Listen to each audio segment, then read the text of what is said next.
bonjour, bien-aimés dans le Seigneur, chers amis, chers parents. C'est un plaisir pour nous d'être avec vous encore aujourd'hui. Nous vous remercions pour vos prières lors de cette mission et cette tournée missionnaire. Nous avons eu, au Dieu, la grâce de voir la parole de Dieu toucher des cœurs, transformer des vies. Et plusieurs choses exceptionnelles se sont produites.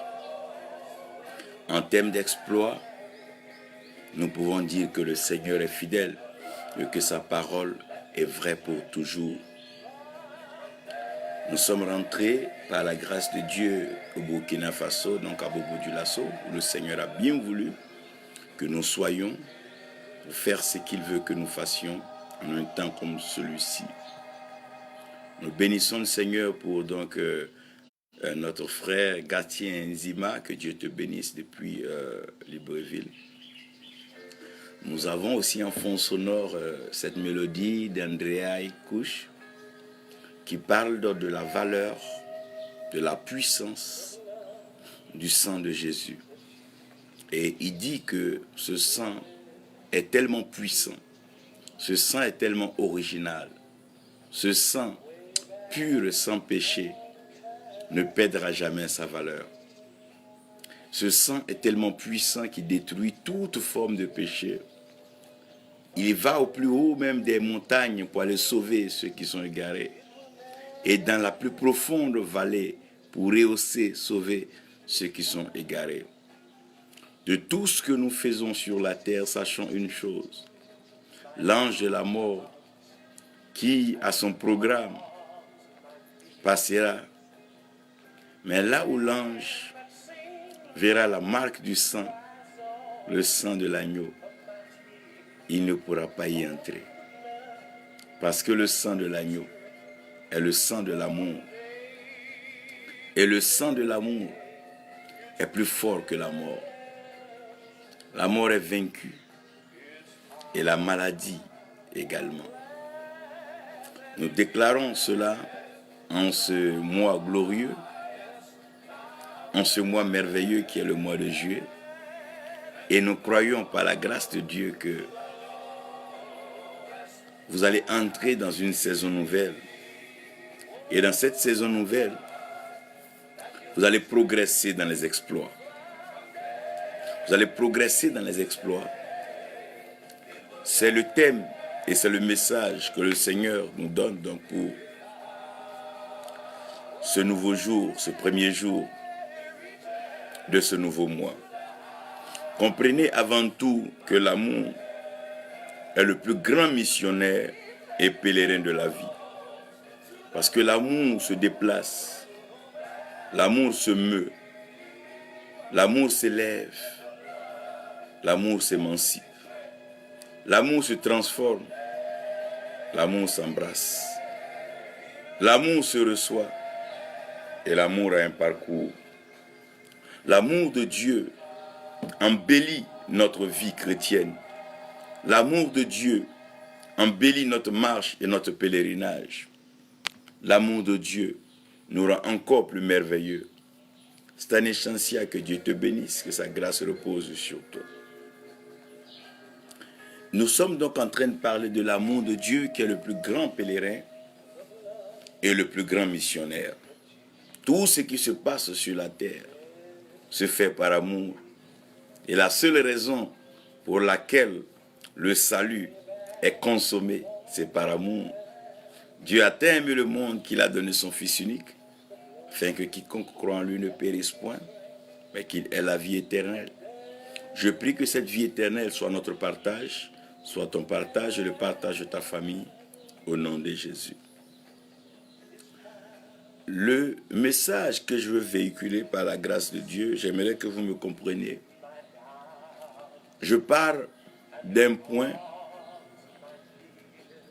bien précis pour développer un second point aussi précis.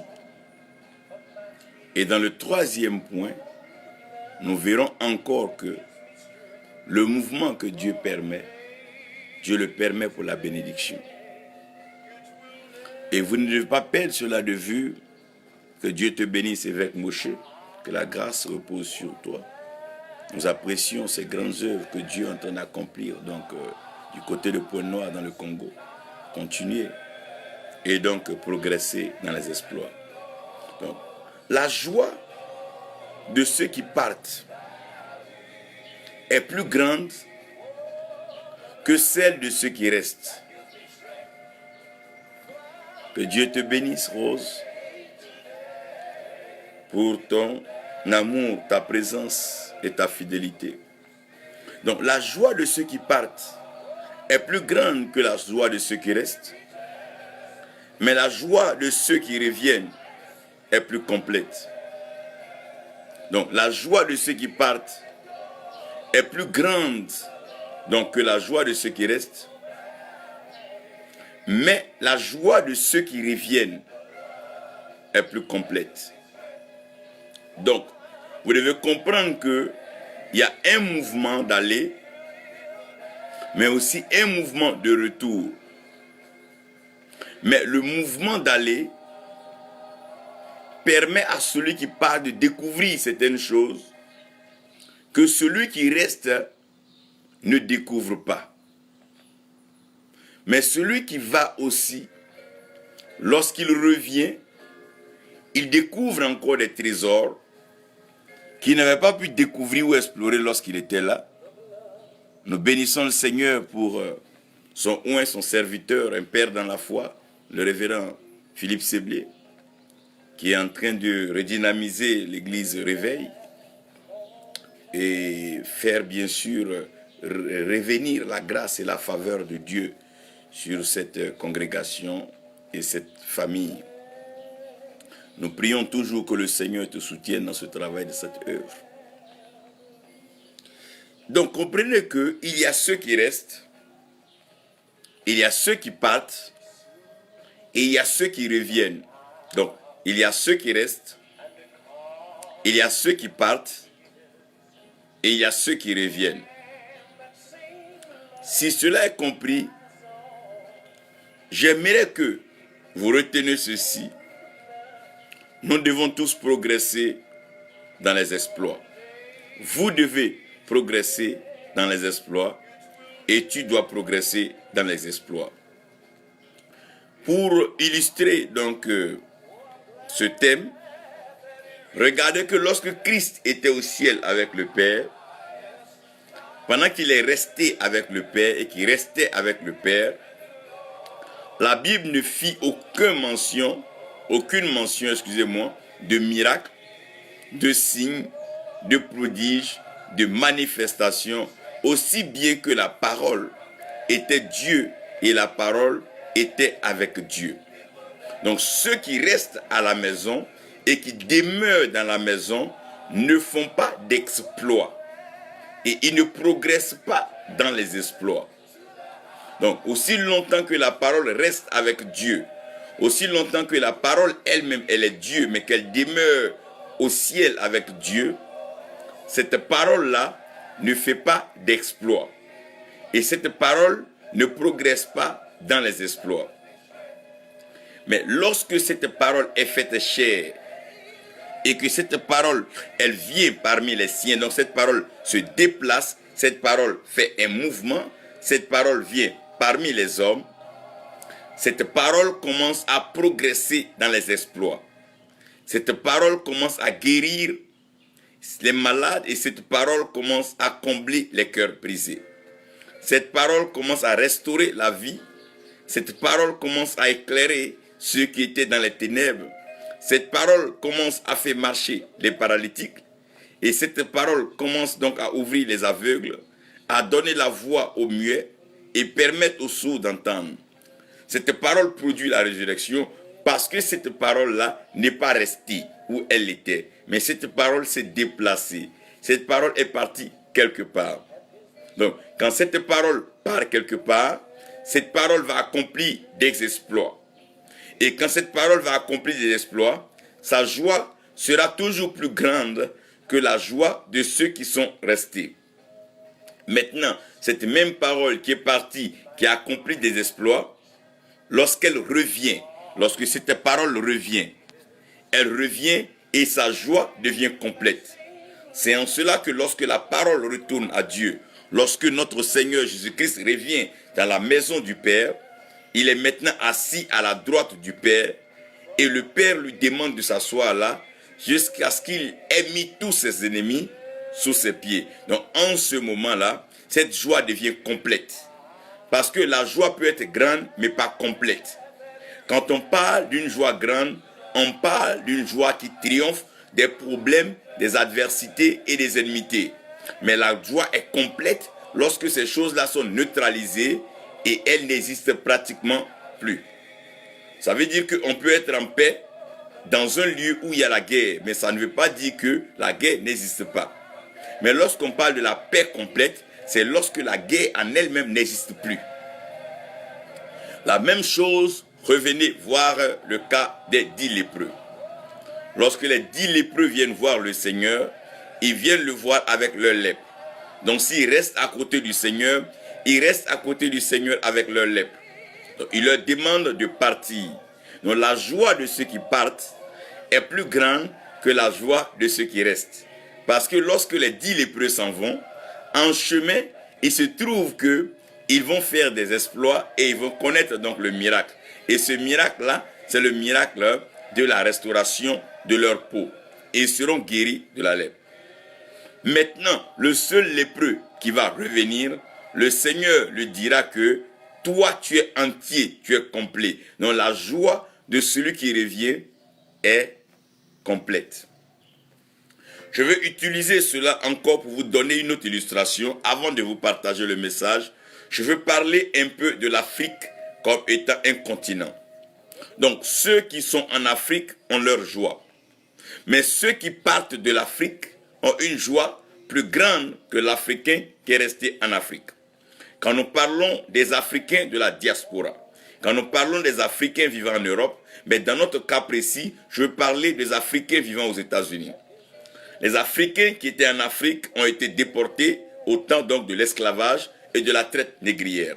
Ceux qui sont partis donc dans les terres américaines et dans les champs ont retrouvé en eux une source de joie qui s'est manifestée par le négro spiritual, le gospel, la soul et toutes ces grandes musiques-là, donc le rock, le pop, tout ce qui est en train d'envahir le monde. Donc, ceux qui sont partis de cette terre sont partis en tant qu'esclaves. Mais arrivés en tant qu'esclaves, leur joie a été plus grande que ceux qui sont restés. Donc, la joie de ceux qui sont partis comme esclaves est devenue encore plus grande que la joie de ceux qui sont restés. Ce qui fait qu'aujourd'hui, un Africain qui est resté en Afrique comprend que celui qui est africain mais aux États-Unis a une joie plus grande. Maintenant, quand cet Africain étant resté en Amérique, qu'on appelle aujourd'hui Afro-Américain ou Africain-Américain, qui ne perd pas son originalité, qui ne perd pas son identité, qui ne perd pas sa souche, lorsqu'il revient en Afrique, il revient avec une joie plus complète. C'est en cela que cet Africain qui revient doit contribuer au développement plein du continent africain. Que Dieu bénisse donc le révérend Germain Tia, Martial Ancien, tu es béni, Arthur Odje, que Dieu te bénisse, Caleb Élisée, Hervé Yavo, que Dieu vous bénisse et que sa grâce donc repose sur vous. Suivez-moi très bien. Donc dans le développement, vous allez comprendre que la joie de celui qui reste ne peut jamais être comparée à la joie de celui qui part. C'est comme quand vous faites une classe. Celui qui reste dans la classe ne peut pas être plus joyeux que celui qui passe en classe supérieure, celui qui va dans une autre classe. Mais celui qui va dans une autre classe ne sera pas complet. Sa joie ne sera pas complète s'il ne parvient pas à ce pourquoi il est parti donc à l'école. Parce qu'il y a toujours une finalité, il y a toujours un but principal à atteindre. Et ceci nous permet de comprendre que la joie dans le ministère, la joie dans la vie, la joie dans tout ce que nous faisons est proportionnelle au progrès et des exploits que nous accomplissons. En d'autres termes, s'il n'y a pas d'exploit, s'il n'y a pas de progrès, il n'y a pas de joie. Donc la joie est mystérieuse parce qu'elle s'accroche à l'amour. Parce que la joie sait que l'amour progresse, l'amour fait des exploits. Donc, lorsqu'il y a des exploits, lorsqu'il y a du progrès, la joie est grande. La Bible dit que la joie, elle est grande dans le ciel lorsqu'un pécheur, donc lorsqu'un enfant qui avait quitté donc les voies de Dieu, revient à Dieu. La Bible dit que la joie, elle est grande dans le ciel lorsqu'un pécheur se répand. Donc, lorsque quelqu'un quitte donc la voie du mal pour revenir dans la voie du bien, la joie est grande dans le ciel parce qu'il y a eu un progrès et il y a eu un exploit. Et je crois que dans ce mois, nous allons connaître donc du progrès dans les exploits. Il y aura du progrès dans les exploits en ce sens que nous rentrons dans le deuxième semestre de l'année. Donc tout ce qui a été sémé, dit, tout ce qui a été proclamé dans le premier semestre commencera à voir son accomplissement maintenant. Nous entrons dans une phase de moisson et nous entrons dans une phase d'expérimentation de la nouvelle dimension. Nous entrons dans la phase où Dieu va agir puissamment. Je parlais de tourner cette fois sa langue et nous reviendrons à cela dans un autre message. Mais pour l'heure, ne perdons pas de vue ce que nous sommes en train de développer. Retiens ceci et garde cela dans ton cœur. La joie de celui qui part est toujours plus grande que celui qui reste.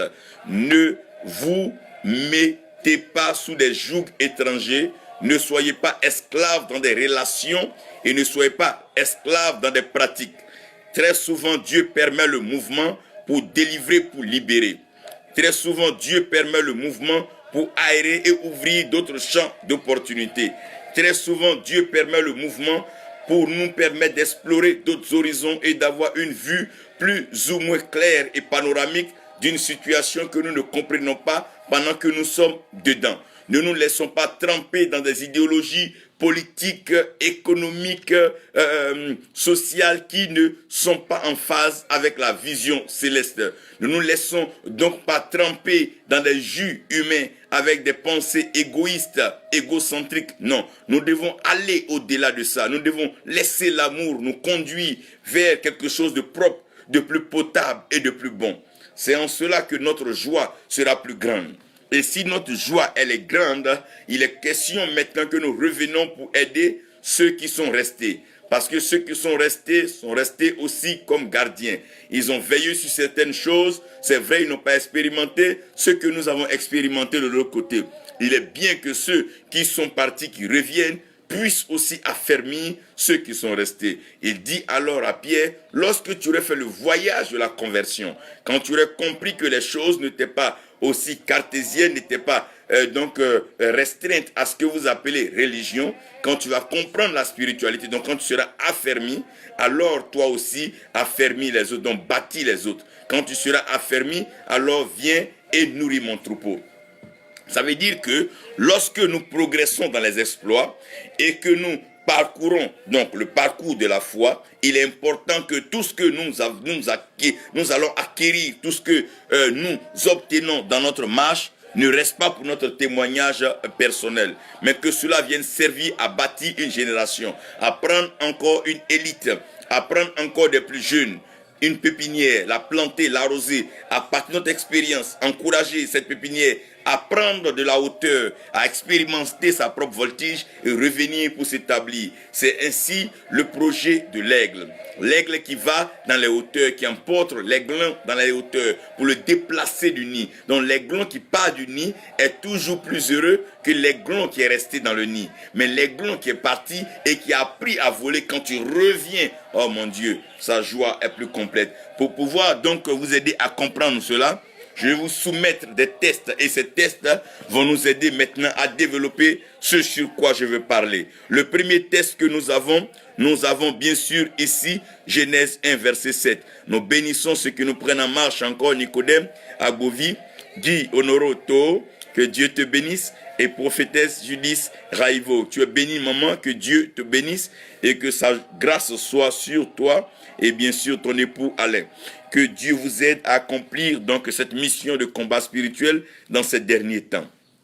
Suivez ceci. Nous avons Genèse 1 verset 7. Genèse 1 verset 7, je vous plante le décor.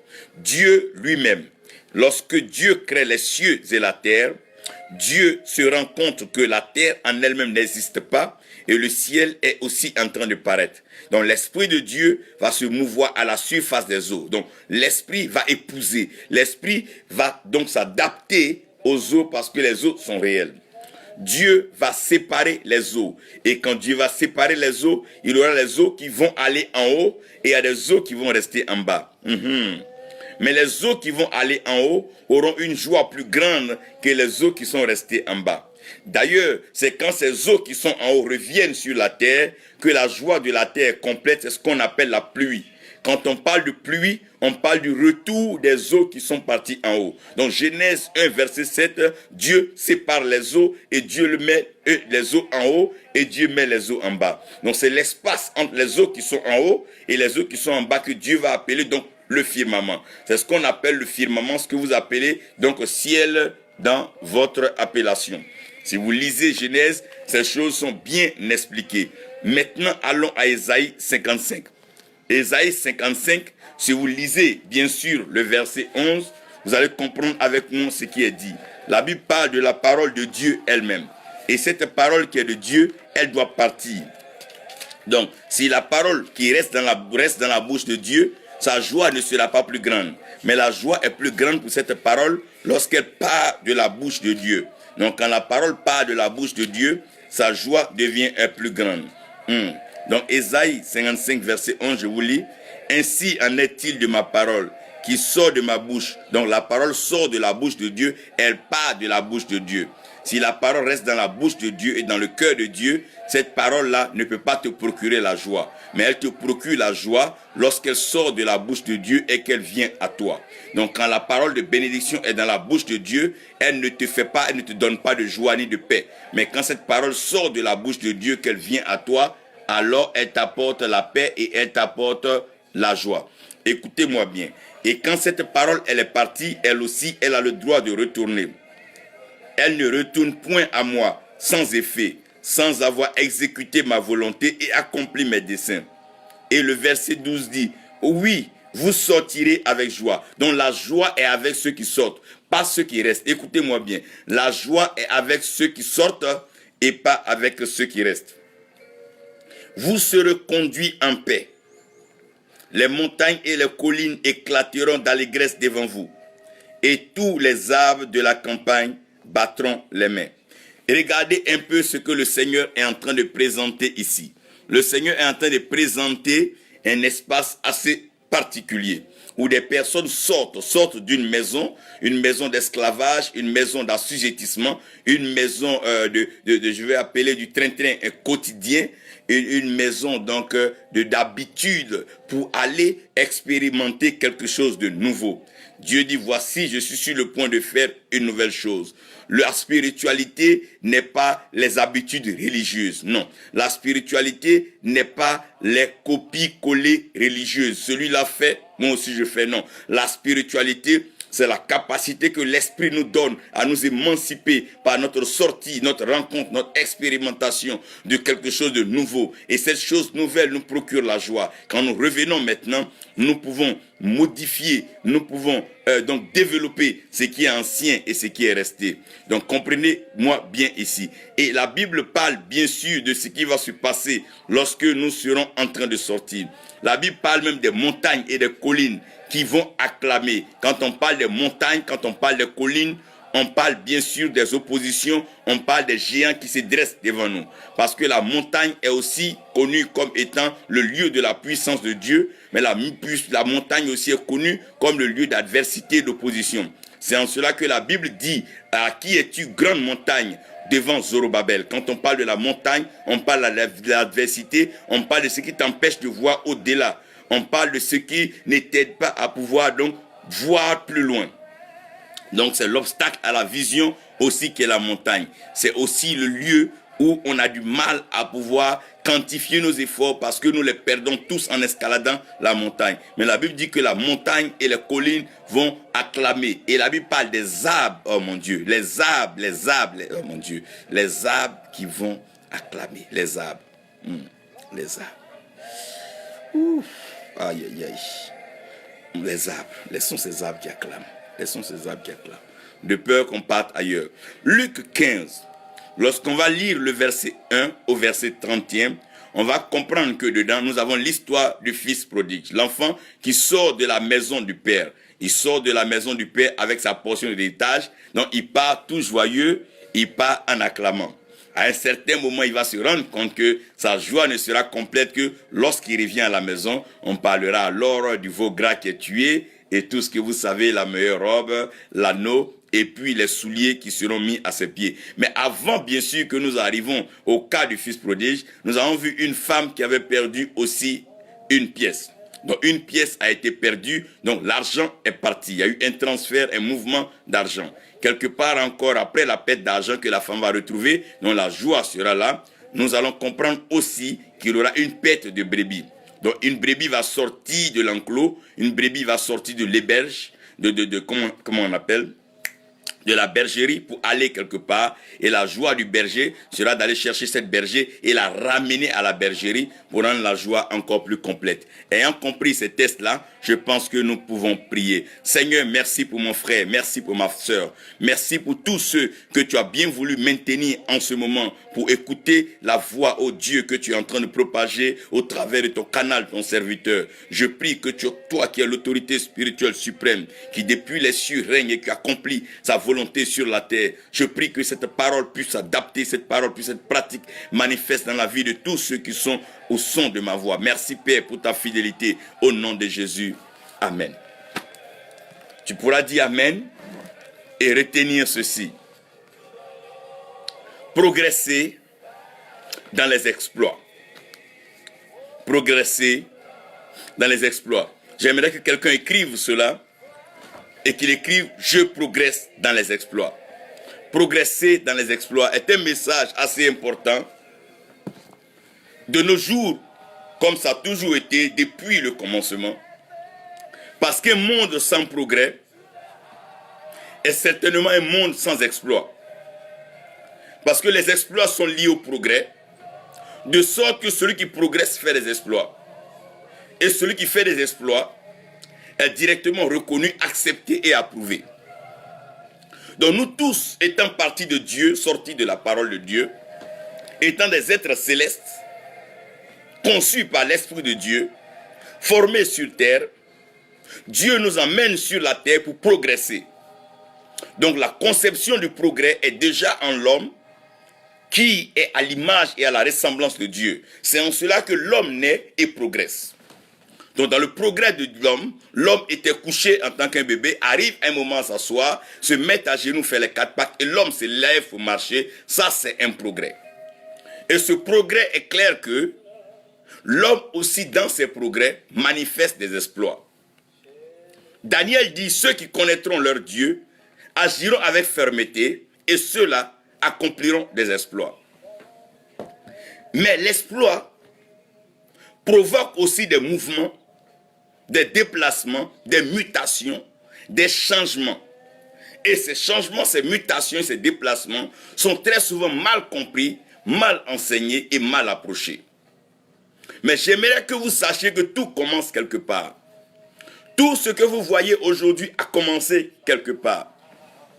Quand vous parle aujourd'hui de la guérison divine, la guérison a commencé quelque part. Quand vous parle des miracles, les miracles ont commencé quelque part. Quand vous parle de la voyance a commencé quelque part. Quand vous parle de la restauration a commencé quelque part. Quand vous parle du réveil spirituel, le réveil spirituel a commencé quelque part. Quand vous parle de la richesse, de la prospérité, la richesse et la prospérité ont commencé quelque part. Tout ce que vous voyez aujourd'hui, tout a commencé quelque part. Tout a commencé quelque part. Quand vous parlez de la beauté a commencé quelque part. La paix a commencé quelque part. Les miracles, les signes, les prodiges, ces choses ont commencé quelque part. Les merveilles, les lumières, ces choses ont commencé quelque part. Les grands noms, les grands titres, ces choses ont commencé quelque part. Les doctrines, les hérésies, ces choses ont commencé quelque part. Les mystères, oui, ces choses ont commencé quelque part. Tout a commencé quelque part. De la même façon que l'homme est conçu en Dieu, Toute chose a commencé quelque part. Comprenez que la Bible dit par la foi, nous sommes convaincus que toute chose a été faite par la parole de Dieu et rien de ce qui a été fait n'a été fait sans la parole de Dieu. Jean 1 nous dit ceci. Donc vous comprenez que tout a commencé quelque part et tout a commencé dans la parole de Dieu. Tout a commencé dans la voix de Dieu et tout a commencé avec Dieu. Au commencement, Dieu créa. Dans le commencement était la parole. Donc les choses ont commencé par la parole. La vie a commencé par la parole. Les yeux ont commencé par la parole. Les oreilles ont commencé par la parole. La langue, le nez, le corps, tout a commencé par la parole. Ça veut dire qu'aucune œuvre, aucune action ne peut se faire sans la parole de Dieu. Nous ne pouvons pas dissocier notre exploit de la parole de Dieu. Tout a commencé quelque part et bien sûr, l'origine, c'est la parole de Dieu. Le mystère de l'origine, c'est qu'un homme qui ne comprend pas que les choses ont commencé par la parole de Dieu est égaré d'office. Même tout ce que les hommes essaient d'illustrer, les masques, l'idolâtrie, tout cela a commencé quelque part dans la parole de Dieu. Tout ce que vous allez voir comme doctrine, idéologie, courant de pensée, mouvement de guerre, stratégie d'attaque, défense, ces choses ont commencé quelque part. Tout ce que vous allez développer comme science, comme parole de sagesse que les hommes vont véhiculer, sachez que ces choses ont commencé quelque part. Il n'y a rien de nouveau sous le soleil, il n'y a rien de nouveau parmi les hommes. Tout a commencé quelque part et tout a commencé dans la parole de Dieu. La doctrine a commencé dans la parole de Dieu. Les idéologies ont commencé dans la parole de Dieu. Les miracles, les signes, les prodiges ont commencé dans la parole de Dieu. Les proclamations, les déclarations, les acclamations ont commencé dans la parole de Dieu. L'élévation, la chute, la déchéance, ces choses ont commencé dans la parole de Dieu. Rien n'est nouveau sur la terre. Tout commence dans la parole de Dieu. Tout commence dans la parole de Dieu. Tout prend source dans la parole de Dieu. C'est là maintenant que nous devons parler du mystère de l'origine. Tout a commencé par la parole de Dieu. Tout ce qui naît, tout ce qui vit, tout ce qui grandit, tout ce qui progresse, tout ce qui fait des exploits vient de Dieu. Rien ne peut faire des exploits sur cette terre si cela ne vient pas de Dieu. Si cela n'est pas conçu, pensé par Dieu, cela ne peut pas faire des exploits. Mais bien sûr, pour que cela fasse des exploits, ceci doit être prouvé original. Comment est-ce que nous prouvons l'originalité? Nous prouvons l'originalité quand nous permettons à ce qui a commencé quelque part d'aller ailleurs. Qu'est-ce que cela veut dire? Pour prouver l'originalité de l'or, l'or n'a plus besoin de rester dans la terre. L'or doit sortir de la terre et être maintenant expérimenté par les hommes, expérimenté par les bijoutiers et expérimenté par le marché mondial. Donc c'est lorsque l'or va être expérimenté par le marché mondial que la valeur donc de l'or en tant que l'or original lui sera donc accordée. Qu'est-ce que cela veut dire? Ceci veut dire que nous qui sortons de la maison de la bénédiction, nous qui sortons de la maison de Dieu, nous ne partons pas pour nous prouver nous-mêmes, mais nous partons pour prouver l'originalité de notre source. Ça veut dire Adam et Ève dans le jardin, bien que le jardin était beau et tout, ils étaient là pour prouver leur originalité, prouver qu'ils étaient vraiment de Dieu. C'est pour ça que quand Satan vient, il ne les trahit pas, il ne les trompe pas sur le fruit ni rien, il les trompe sur leur originalité. Est-ce que vous pensez que si vous mangez cela, vous serez alors comme Dieu? Donc le problème aujourd'hui pour ceux qui sortent, c'est de pouvoir garder l'originalité et garder l'authenticité. Tout le monde veut progresser, tout le monde veut faire des exploits. On ne reste pas dans la maison de son père pour faire des exploits, on ne reste pas dans la maison de sa mère pour faire des exploits. Mais quand tu dois faire des exploits, tu dois sortir de la maison de ton père et aller faire des exploits. Tu dois sortir du ventre de ta mère pour aller faire des exploits. Un bébé ne reste pas dans le ventre de sa mère pour commencer à parler, jouer et évoluer et aller à l'école. Non, il faut sortir de quelque part. Il faut sortir d'un bloc. Il faut sortir d'un noyau. N'en voulez pas à ceux qui sortent des églises. N'en voulez pas à ceux qui sortent des mouvements. N'en voulez pas à ceux qui sortent des partis. N'en voulez pas à ceux qui sortent des pays. N'en voulez pas à ceux qui sortent des familles. Dieu même dit l'homme partira, l'homme sortira de la maison de son père et de sa mère pour aller s'attacher. Alors qu'il y a une joie à celui qui trouve la femme. Ça veut dire qu'il y a une joie pour celui qui part. Oui, la preuve de l'originalité repose dans la vie de celui qui accepte de sortir. Aussi longtemps que nous restons en Égypte, nous sommes des juifs égyptiens. Mais quand nous sortons donc d'Égypte, nous allons prouver notre originalité. Et on prouve l'originalité dans l'adversité, dans les épreuves et dans la difficulté. Quand Dieu dit verse l'huile sur ta tête et ta coupe de vin déborde, il veut dire alors que en fonction de ta bénédiction, en fonction de ton onction, ton adversité, tes problèmes et tes ennemis seront. Quand Dieu t'élève, que Dieu te bénit, sache que c'est parce que Dieu sait qu'il veut faire une preuve, il veut prouver le test de l'originalité, le test de la paternité. Ceux-ci ne sont pas nés de la chair, ni du sang, ni de la volonté des hommes, mais ils sont fils de Dieu. Pourquoi? Parce qu'ils triomphent des obstacles du monde. Et la Bible dit ceux-ci-là, ils ont triomphé du monde. Ils ont triomphé du monde par quoi? Par leur foi. La foi vient de quoi? De la parole de Dieu. Donc le test de l'originalité, c'est ceux qui gardent la voix qui leur parle. Quand tu sors de la maison de ton père, ça ne veut pas dire que la voix de ton père n'est plus adressée à toi. Non, non, non. Parce que c'est la voix du père qui est la voix de la maison. Nous sommes fruits de la parole de Dieu. Quand nous sortons de la maison de Dieu pour entrer dans nos services, entrer dans nos activités, qu'est-ce qui se passe? Qui nous parle maintenant? Voici des hommes qui sont nés de Dieu, avec la bonté, avec un bon cœur. Mais parce qu'ils sont entrés dans un club politique, c'est maintenant la voix politique qui leur parle. Ils sont rentrés dans un club économique, c'est la voix de ce club. Ils sont rentrés dans un cercle d'amis vicieux, c'est cette voix qui leur parle. Non, non, non, non. Le test de l'originalité, c'est quand l'enfant sort de la maison, mais il maintient la voix du Père. Jésus-Christ était sur la terre, il dit, je ne fais rien que je n'ai vu mon Père dans les cieux faire. J'entends la voix de mon Père. C'est ça, mes brebis entendent ma voix et mes brebis me connaissent. Dieu est un Dieu glorieux et Dieu est un Dieu merveilleux. Le test de l'originalité, c'est pas seulement pour ceux qui sortent, mais ceux qui sortent en gardant leur authenticité, en gardant leur pureté. Malgré que le fils prodigue soit sorti, il avait quand même en pensée qu'il a un père qui sort d'une souche. Malheureusement, aujourd'hui, qu'est-ce qui détruit beaucoup de ministères? Les ministères sont détruits parce qu'il manque l'originalité. Lorsque le test de l'originalité commence, plusieurs sont détruits et plusieurs meurent. Pourquoi? Parce qu'ils ne gardent pas la souche, ils ne gardent pas l'originalité. Des personnes qui sont sorties avec la parole de Dieu, la parole qui leur a été dressée pour dire, fils, va et établis ceci. Cette personne part et elle va se mélanger à d'autres personnes. Il y a tout ce qui, tout ce qui part doit prouver son originalité. Tu étais dans une mission. Tu dis que Dieu t'a appelé à aller donc prêcher la sainteté. Voici que tu es sorti, tu ne parles plus de sainteté. Et les mêmes choses qui se faisaient, tu es en train de les répéter. L'amour de l'argent et tout et tout. Voici un peu là où le problème commence. Il y a une preuve, il y a un test d'originalité. Qu'est-ce qui va se passer? Qu'est-ce qui arrive aujourd'hui dans les ministères? Les hommes veulent faire de grands exploits, donc ils perdent leur originalité. Les gens perdent leur originalité à cause des exploits. Ils veulent marcher avec des grands. Quelqu'un peut être grand, mais ne pas avoir la même voix que toi. Quelqu'un peut être grand, mais ne pas entendre le même message que toi. Si Dieu t'a appelé avec un message de guérison, mon frère, continue seulement la guérison. Tu n'as pas besoin de te transformer en motivateur. Non, non, non. Continue ton message avec l'onction de la guérison. Plusieurs sont en train de s'égarer parce que le test de l'originalité le prouve aujourd'hui. Plusieurs, aujourd'hui, Dieu a appelé comme étant des motivateurs. Comme il y a une mouvance de voyants, ils se mélangent à ces voyants-là et ils deviennent eux aussi par autruchement ou je ne sais pas, par manipulation, par fabrication des soi-disant voyants. Ils perdent le test de l'originalité. Ils sont sortis, mais leur joie n'est plus grande parce qu'ils ont rencontré ce qu'ils ne devaient pas rencontrer. Adam et Ève étant mis dans le jardin, leur joie a toujours été grande jusqu'à ce qu'ils commencent à entendre la voix du serpent.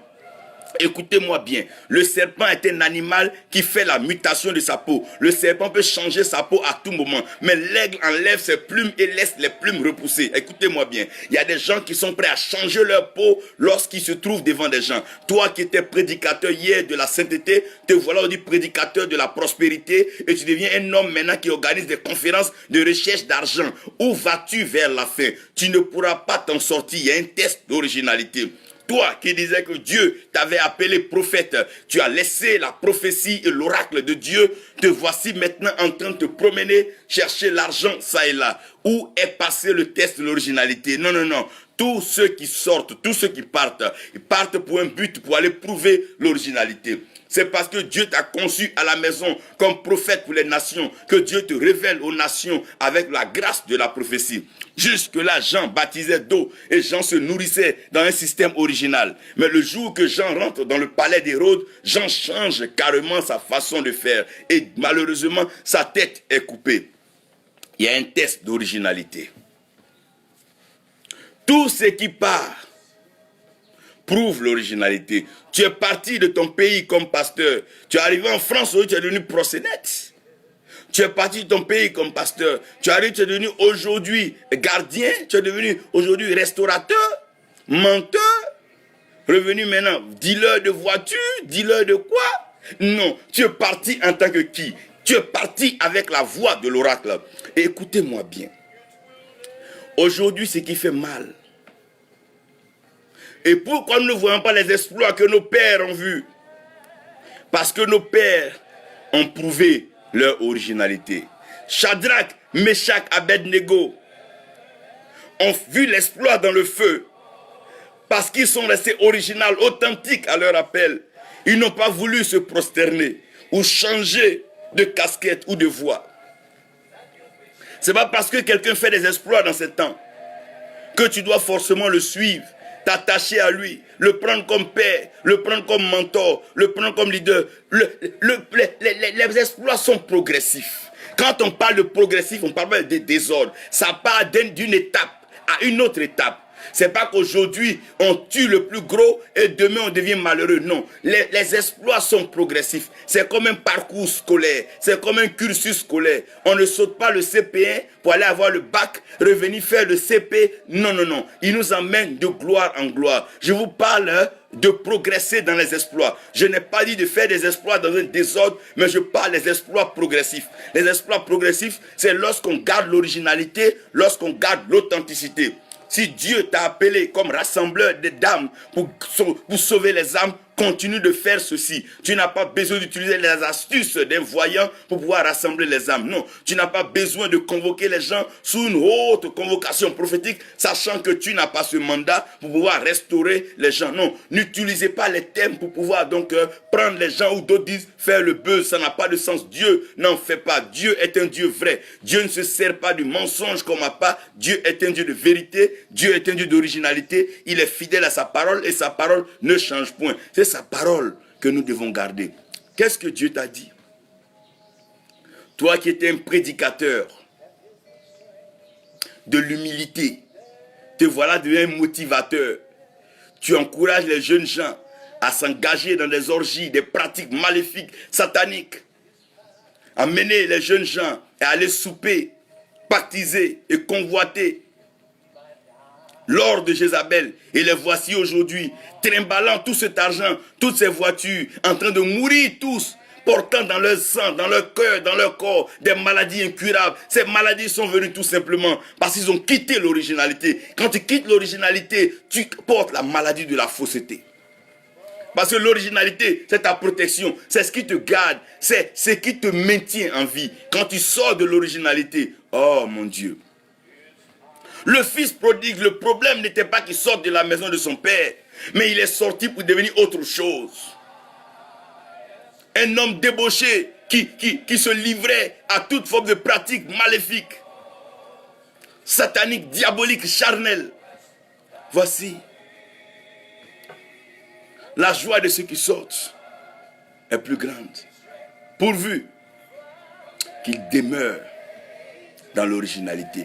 Quand Christ est venu sur terre, sa joie était plus grande parce qu'il maintenait l'originalité. Il remettait toujours la parole de Dieu au centre du débat et il ramenait les gens sur l'authenticité, l'existence de Dieu. Il le prouvait par des signes, des prodiges et des miracles progressifs. À la noce de Canaan, il n'a pas transformé l'eau en sang, non, mais l'eau en vin, parce que à ce niveau-là, c'était le vin qu'il fallait. Mais c'est maintenant à la croix qu'il va transiter, qui va passer maintenant le vin au sang. Il parle de miracles progressifs. Progresser dans les exploits. Plusieurs sont égarés pour avoir choisi un faux mentor. Ce n'est pas parce qu'un homme de Dieu est riche qu'il est ton mentor. Ce n'est pas toutes les voix qui sont des voix originales. Il y a une seule voix, c'est la voix que Dieu t'adresse. La voix de l'originalité, c'est la voix qu'il faut garder. Tu n'as pas besoin de copier tout le monde, d'imiter tout le monde, de faire ce que tout le monde fait. Dieu t'a pas appelé à bâtir une église. Que fais-tu dans cette grande maison que tu es en train de toujours investir de l'argent dedans? Que veux-tu devenir? Que veux-tu prouver? Tu perds l'originalité. Tout simplement en voulant faire quoi?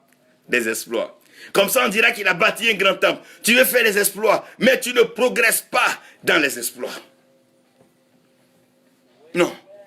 Si tu as appelé à enseigner 5, 10, 12 personnes, donne-leur le message que Dieu te donne. Tu n'as pas besoin de rassembler les gens. Tu rassembles les foules. Et comme il n'y a pas de progrès, il n'y a pas de miracle, tu es obligé maintenant de fabriquer des miracles. Payer des gens, monter des miracles, faire asseoir des gens sur des chaises roulantes. Commencer à fabriquer tout cela avec des grands noms, de grands titres. Pourquoi? Pour progresser dans les exploits. À force de vouloir progresser dans les exploits, on s'attache à des gens parce qu'on parle bien de non. Un homme de Dieu peut être loin dans son ministère, mais son ministère peut être une malédiction pour toi dans ton appel. Parce que, à cause de suivre des grands, des petits sont égarés. Le jeune prophète, en voulant suivre le vieux prophète, il s'est égaré. Le vieux prophète était bien là où il est, mais le jeune prophète n'avait pas sa place auprès de lui. Tu es sorti pourquoi? Pourquoi es-tu sur la terre? Pourquoi es-tu sorti de ton pays? Pourquoi es-tu sorti de ta famille? Pourquoi es-tu sorti du ventre de ta mère? Pour prouver l'originalité, pour démontrer la capacité surnaturelle de Dieu. Tu es sur la terre pour prouver l'authenticité. Tu es l'image et la ressemblance de Dieu. Tu dois progresser dans les exploits. Tu dois progresser dans les exploits. Tout ce qui est original demeure original. Quand on parle de la parole, revient pas, elle est originale parce qu'elle demeure originale. L'originalité, c'est garder ce qui est au commencement jusqu'à la fin. L'originalité. Comment se fait-il que toi qui étais humble, accessible, aujourd'hui tu es devenu orgueilleux, personne ne peut te parler. Toi à qui on parlait, on donnait des conseils, pourquoi? Progresser dans les exploits, c'est garder l'originalité, demeurer original. Ce qui est original demeure original. Frère, ce qui est original demeure original. Tu as eu un appel pour faire des miracles. Va et fais des miracles. Ne te transforme pas en prédicateur. Ne cherche pas à partager des mystères. Ne cherche pas à épater un peuple. Va, prêche le miracle et laisse Dieu agir par la foi des gens. Restons original. Tout ce qui est original demeure original. Plusieurs hommes de Dieu pensent qu'en combinant les différents manteaux, en combinant les différents ministères, ils deviendront grands. Non, je vais prendre un peu de T.D. Jakes, prendre un peu de Billy Graham, prendre un peu de Gimme Shogat, prendre un peu de Benin. Ça ne te fera rien. Qu'est-ce qu'il faut? C'est de rester original. Tout ce qui est original demeure original. Parce que les exploits, Paul dit, j'ai combattu le bon combat et j'ai gardé la foi. Donc une chose est de faire des exploits, de progresser dans des exploits, mais de demeurer original, être comme tu as été. Quand on te voit, oh mon Dieu, on sait. L'originalité. Ceux qui sortent ne doivent pas perdre l'originalité. J'aime bien cette conception africain-américain ou américain-africain. Mais voilà des gens qui sont partis dans un continent, qui ont gardé l'originalité. Certains sont revenus en Afrique et ont gardé leur façon de vivre, mais dans le développement, en faisant progresser l'Afrique dans les exploits. Comment se fait-il que tous nos cadres, nos leaders politiques et les leaders des nations africaines ont tous été en Europe, aux États-Unis, en Asie pour d'autres, mais quand ils reviennent en Afrique, ils ne peuvent pas donner rayonnement à l'Afrique. Ça veut dire que quoi? Il y a eu une sortie, mais il n'y a pas eu de progrès. Il n'y a pas eu d'exploit. Pour qu'il y ait le progrès et des exploits, il faut garder l'originalité.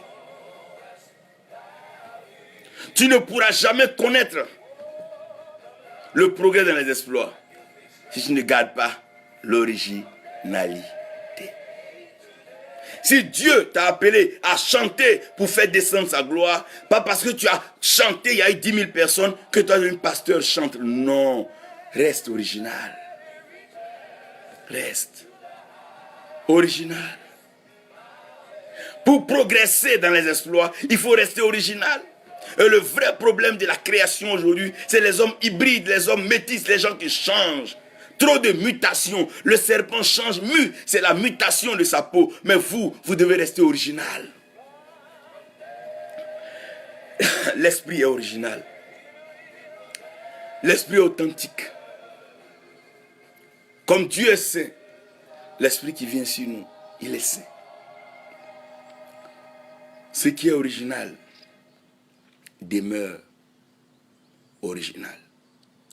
Pour progresser dans les exploits, il faut demeurer dans l'appel et la voix qui t'est adressée.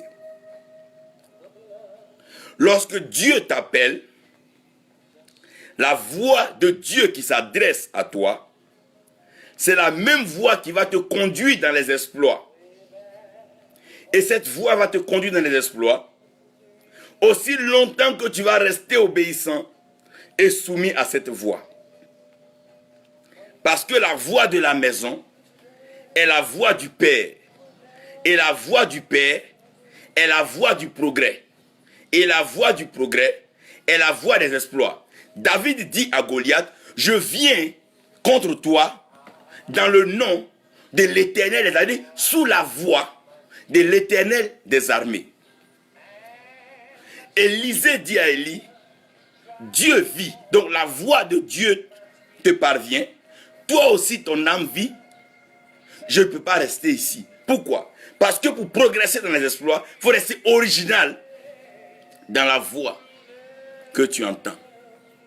Tu peux être appelé à bâtir des vies, mais si quelqu'un te trompe avec un livre sur la prospérité et l'argent, tu peux t'égarer. Dans la parabole que nous voyons, avant que le fils prodige ne s'égare, on a vu qu'une pièce a été perdue, à peine brebis a été perdue. À cause de l'argent, les gens perdent des brebis, et à force de perdre des brebis, les hommes se perdent. Donc, des pasteurs se perdent à cause des brebis. Comme il veut avoir des brebis, il est prêt à aller chercher de la magie, la puissance maléfique, la substance satanique pour maintenir les brebis. À cause des brebis, voici un fils se perd. À cause des brebis, voilà qu'un manteau est détruit. À cause des brebis, voilà qu'un homme se perd. Pourquoi? Parce que les brebis ont quoi entre les mains? Des pièces d'argent, de l'argent. Ce n'est pas pour rassembler la foule, mais c'est parce que cette foule a de l'argent. Donc voici maintenant comment est-ce que les gens perdent l'originalité. À cause de l'argent des brebis, les bergers se perdent. Comme aujourd'hui, c'est la mode d'être voyant pour rassembler les brebis et avoir le maximum d'offrandes. Tout le monde perd la porte de l'évangélisation. Ça perd la porte de la pastorale. Ça perd la porte de l'enseignant, du docteur. Ça perd la porte apostolique. Là même, ils reconnaissent, même plus qu'on les appelle prophètes, ils sont voyants. Donc ils sortent même du carcan, ils sortent du classique ministériel. Pourquoi? À cause des brebis et à cause d'argent. Quand tu vois des gens se battre pour une brebis, c'est que cette brebis a de l'argent. Parce qu'il y a trop de pauvres malheureux dans nos églises qui quittent nos églises. On ne sait même pas et ça ne nous dit rien. Les gens perdent l'originalité à cause des brebis. Comme un berger peut perdre l'originalité à cause d'une brebis et à cause de la pièce de la brebis, à cause de l'argent de la brebis. Comment progresser dans les exploits? Garder l'originalité. Se laisser conduire par le Saint-Esprit. Entendre la voix de Dieu et faire ce que Dieu nous demande de faire. Si Dieu te demande de prendre un verre d'eau, prier pour qu'un malade soit guéri, aussi longtemps que tu as entendu la voix, que tu obéis à cette voix, que tu presses, tu continues dans l'obéissance de cette voix, tu verras des exploits. Ceux qui connaîtront leur Dieu agiront avec fermeté, demeureront dans l'originalité et ils feront des exploits. Les exploits sont liés à l'originalité. Persévère, progresse, garde ton identité, accepte et confirme haut et fort que tu es enfant de Dieu, que tu es sauvé et que tu es un missionnaire, un ambassadeur du royaume. Que Dieu vous bénisse, que sa grâce se repose sur vous et que vous demeurez dans les exploits. Allez-y et faites de grands exploits au nom de Jésus. Amen.